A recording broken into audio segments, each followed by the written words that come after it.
మన ప్రభువును రక్షకుడైన యేసుక్రీస్తు వారి అతి శ్రేష్టమైన నామమునకు మహిమ కలుగును గాక.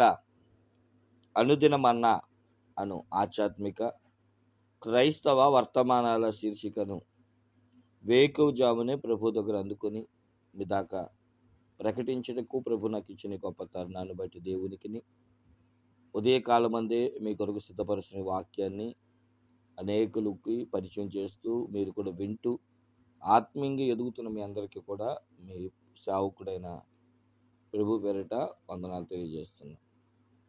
ఈ భారభరితమైన సోషల్ మీడియా రంగంలో తనదంటూ ఒక శైలి ఉన్నది అంటే మీరు చేస్తున్న లైక్, షేర్, సబ్స్క్రైబ్ అనే విషయాన్ని ఎరిగి మీరు కూడా ఇంకా లైక్ చేయండి, షేర్ చేయండి, సబ్స్క్రైబ్ చేయండి. దైవ దీవెనలు మీరు కూడా పొందవలసిందిగా ప్రభు పేరు మనం చేస్తున్నాం. రండి దేవుని వాక్యాన్ని విందాము.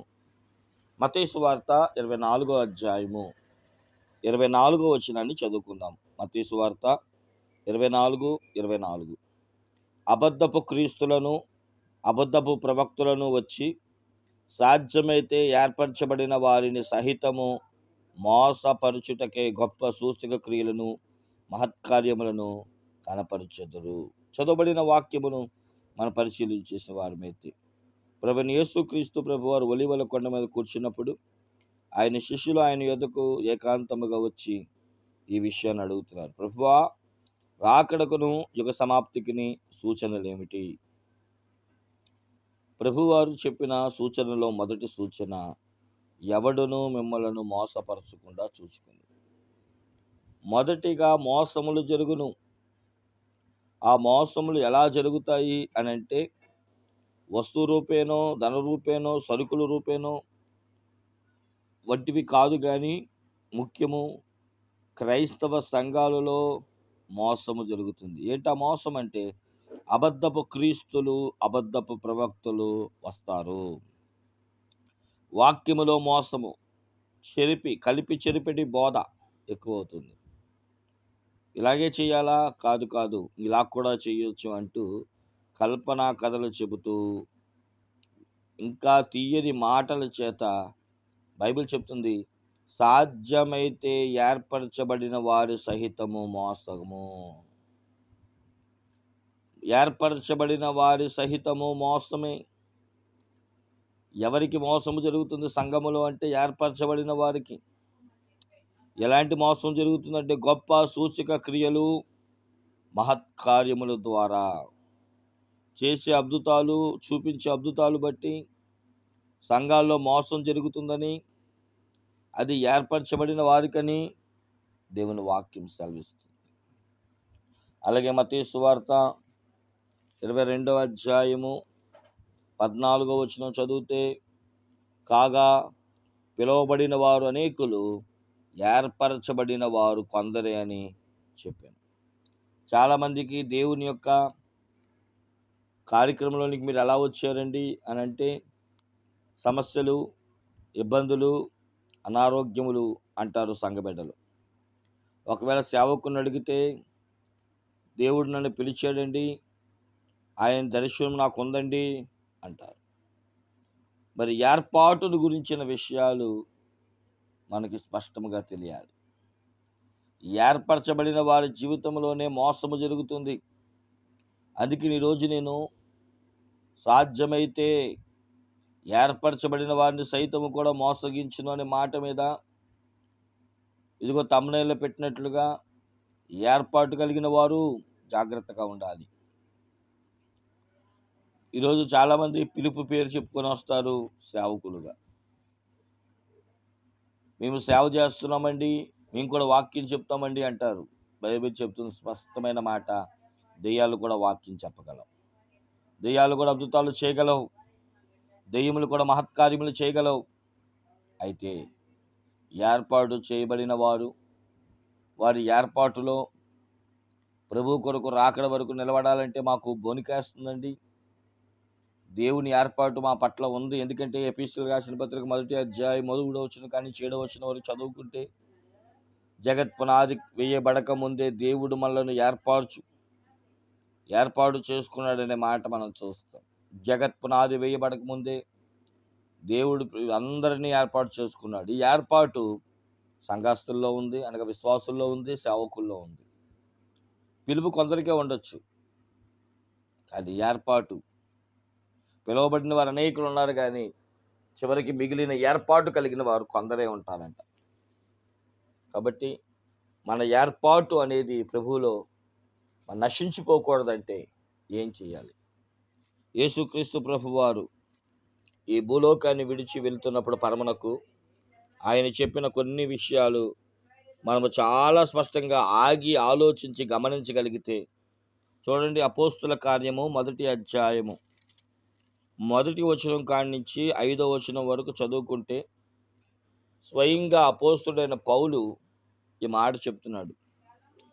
ఓ దెమోఫీలా, యేసు తాను ఏర్పరచుకుని అపోస్తులకు పరిశుద్ధాత్మ ద్వారా ఆజ్ఞాపించిన తరువాత ఆయన పరమునకు చేర్చబడిన దినమునకు వరకు ఆయన చేయుటకును బోధించుటకును ఆరంభించిన వాటన్నిటిని గూర్చి నా మొదటి గ్రంథములో రచించితిని. ఆయన శ్రమపడిన తరువాత 40 దినముల వరకు వారికి అగపడుచు దేవుని రాజ్య విషయమును గూర్చి బోధించుచు అనేక ప్రమాణములను చూపి వారికి తను తాను సజీవునిగా కనపరుచుకునెను. ఆయన వారిని, అనగా ఏర్పాటు చేయబడిన వారిని కలుసుకొని ఇలాగూ ఆజ్ఞాపించింది. చాలాసార్లు మనం మత్తయి సువార్త 28వ అధ్యాయము 16, 17, 18, 19, 20 వచనాలు చదువుకొని యేసుక్రీస్తు ప్రభువారు ఓ సేవకు ఎలా రావాలో, వచ్చిన వ్యక్తి బాప్తీసాలు ఎలా ఇవ్వాలో, తీసుకున్న వ్యక్తి ఎలా సంఘంలో శిష్యులుగా ఎలాగ ఉండాలో అన్ని విషయాలు నేర్పుతూ మనం అదే యేసుక్రీస్తు ప్రభువారు చెప్పిన చివరి మాట అనుకుంటాం. కానీ ఆయన ఆరోహణమవుతున్న సమయంలో ఏర్పాటు చేయబడిన వారిని గూర్చి ఈ భక్తుడైన లూకా గారు రాస్తూ ఈ అపోస్తల కార్యములు దాన్ని ఇలా పొందుపరిచారు. ఏమని తెలుసా? ఏర్పరచబడిన వారిని కలుసుకుని ఇలాగ ఆజ్ఞాపించాను. ఏమని? 1వ అధ్యాయము 4, 5 వచనాల్లో అపోస్తల కార్యములు మనం చాలా స్పష్టంగా చూస్తాం. మీరు యెరూషలేము నుండి వెళ్ళక. ఏర్పాటు చేయబడిన వారు మోసగించినప్పుడు చేయవలసిన మొదటి పని, ఎవరైనా మిమ్మల్ని మోసగిస్తున్నారు అంటే ఆ మందిరానికి వెళ్తాను, ఈ మందిరానికి వెళ్తాను, ఉన్న మందిరానికి వెళ్తాను, లేదంటే కొత్తగా కట్టిన మందిరానికి వెళ్తాను అని కాక, దేవుని మందిరములో లేదా ఎక్కడైతే నువ్వు మందిరములో ఉంటున్నావో ఆ మందిరాన్ని నువ్వు విడవకూడదు. ఏర్పాటులోనికి వచ్చిన వ్యక్తులు మొదటిగా ఏ మందిరములో వారు నిలబడ్డారో, ఏ మందిరములో దేవుడు వారిని పిలిచాడో, ఏ మందిరములో దేవుని యొక్క స్వరాన్ని విని రక్షణ బాప్తిస్మాన్ని పొందావో, ఏ దైవ సేవకులు నీ యొక్క మార్పు కొరకు ప్రయాసపడుతున్నారో ఆ మందిరాన్ని విడిచివేసి కొత్తగా కట్టారని, ఇక్కడైతే అద్భుతాలు జరుగుతున్నాయని, వేలాది మంది జనం వస్తున్నారని, ఇలాగా మోసములు జరుగుతున్న వాటిని తెలియక మోసాలు, మందిరాలు విడిచి ఈ మందిరం కాదు ఆ మందిరం, ఆ మందిరం కాదు ఈ మందిరం అంటూ యెరూషలేమును విడుస్తున్నారు. యెరూషలేము అనగా మందిరం, నీకు రక్షణ ఇచ్చిన మందిరం, నీకు బాప్తిస్మం ఇచ్చిన మందిరం, నిన్ను ప్రభువులోకి నడిపిన మందిరం, నీ కొరకు కన్నీరు కాచే మందిరం. ప్రియమైన దైవ జనాంగమా, ఏర్పాటు కలిగిన వారు అంత్యకాల సమయంలో మందిరాలు మారుస్తారు. ఎందుకనంటే బోధలు, అద్భుతాలు, మహత్కార్యాలు చేయడానికి సాతానుడు మా దగ్గరికి రండి, మా దగ్గరికి రండి అంటూ పిలుస్తున్న ఆ పిలుపుని బట్టి ఒక వారం ఈ మందిరం, ఒక వారం ఇంకో మందిరం అంటూ వారాలు చొప్పున మందిరాలు మారుస్తూ తమ కాలాన్ని వెళ్ళబుచ్చుకొని మేము గొప్ప సేవలో ఉన్నాం, సంఘములో ఉన్నాం, సహవాసంలో ఉన్నాం, మంచి మందిరంలో ఉన్నాం అనుకుంటారే తప్ప సహవాస మందిరాన్ని, సహవాసపు సేవని, సహవాసమును మందిరపు యెరూషలేమును విడిచేయమనే సంగతి వారు గుర్తించట్లేదు. అందుకని నా మనవి ఏమిటయ్యా అంటే, ఎక్కడైతే ఏ వాక్యం అయితే, ఏ సేవకుడి ద్వారా అయితే హృదయమును గుచ్చేటట్లుగా నిన్ను మార్పులను తీసుకొచ్చిన మందిరముందో ఆ మందిరమును కడ వరకు విడిచిపెట్టవద్దు. ఆ మందిరము యెరూషలేముతో సమానం. అదే నీకు దేవాలయం, అదే నీకు పరలోకం. యేసుక్రీస్తు ప్రభువారు భూలోకానికి వచ్చేంత వరకు మొట్టమొదటిగా మనము మందిరమును విడిచిపెట్టుకున్న నిమిత్తము యెరూషలేములో మనము నివాసము చేయవలసిన వారమై ఉన్నాం. అందుకనే 6వ వచనం నుంచి 11వ వచనం వరకు మీరు పరిశుద్ధ ఆత్మ కొరకు యెరూషలేమును విడవద్దని 8వ వచనం చూడండి. అయినను పరిశుద్ధాత్మని మీదకి వచ్చినప్పుడు మీరు శక్తి నొందురు కనుక మీరు యెరూషలేములోను యోదయ సమరయ గలిలయ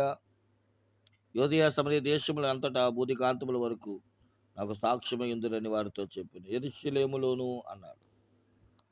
మందిరమును విడిచిపెట్టకూడదు. మందిరమును విడిచిపెట్టకుండా, యెరూషలేమును విడిచిపెట్టకుండా ఏర్పాటు చేయగలిగిన వారు అందులోనే ఉండాలి. ఇక రెండవది గమనించిన వారమైతే బైబిల్ స్పష్టంగా చెప్తుంది, నా వలన వినిన తండ్రి యొక్క వాగ్దానముల కొరకు కనిపెట్టుడి. దైవజనుల నోట వచ్చు వాగ్దానములు, బోధ.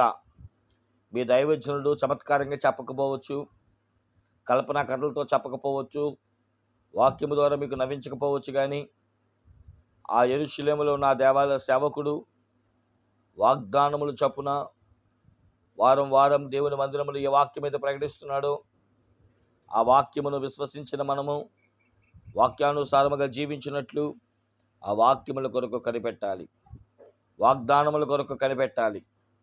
ఏర్పాటు చేయబడిన వారు నశించిపోకూడదంటే దైవ సేవకులు చెప్పిన వాక్యమును వినాలి.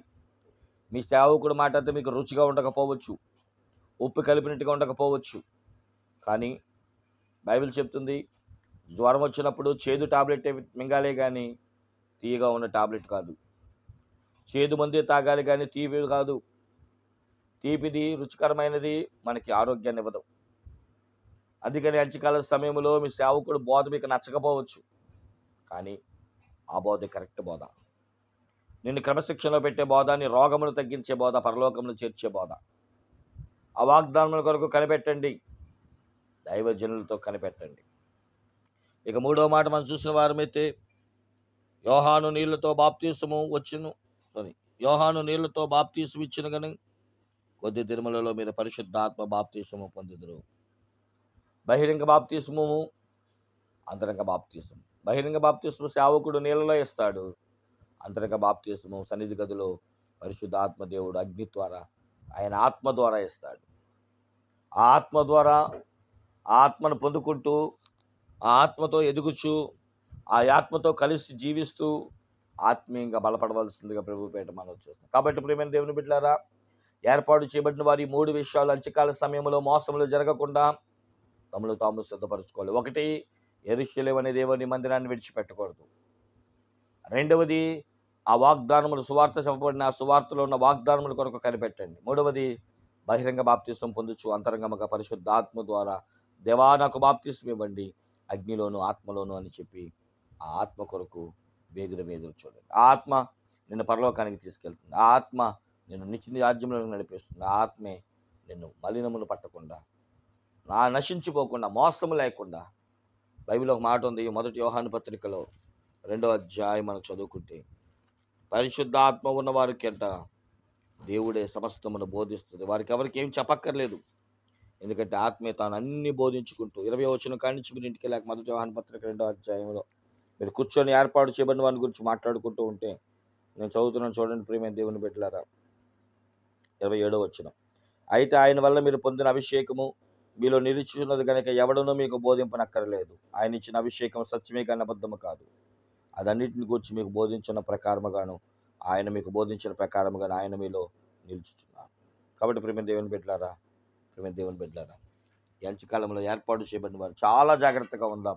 ప్రభు ఏర్పాటు నుంచి తప్పిపోకున్నట్లు మందిరాన్ని, సేవకుడిని, వాక్యాన్ని, దేవుని ఆత్మను పొందుకొని జీవిద్దాం. అటు ధన్యత, ఆశీర్వాదం ప్రభు మనందరికి అనుగ్రహించును కాక. ప్రార్థన చేసుకుందాం తలవంచి. అందుకే యేసుక్రీస్తు ప్రభువు నీ కొరకు నా కొరకు కల్వరి శిలువలో మరణించి ఈ లోకమైన సంఘాన్ని కట్టి పరిశుద్ధాత్మ దేవుడని సేవకుడిని నిలబెట్టి వాక్యాన్ని బోధిస్తుండగా తండ్రి నిన్ను విడవలు ఎడబాయను అంటూ మనం ప్రార్థన చేసుకున్నాం. పరమ తండ్రి నీకే వందనాలు. నిన్న వాక్యం ప్రకారం జీవించే అనుభవం మాకు దయచేయి. యేసు పరిశుద్ధ నామాన్ని వేడుకుంటున్నాం మా పరమ తండ్రి. తండ్రి అయిన దేవుని ప్రేమ, కుమారుడైన యేసుక్రీస్తు కృప, పరిశుద్ధాత్మ అన్యోన్య సహవాసం ఇప్పుడు ఎప్పుడు ఎల్లప్పుడు రాకడ పర్యాంతము తోడై ఉండును గాక. అందరికీ మరణాత.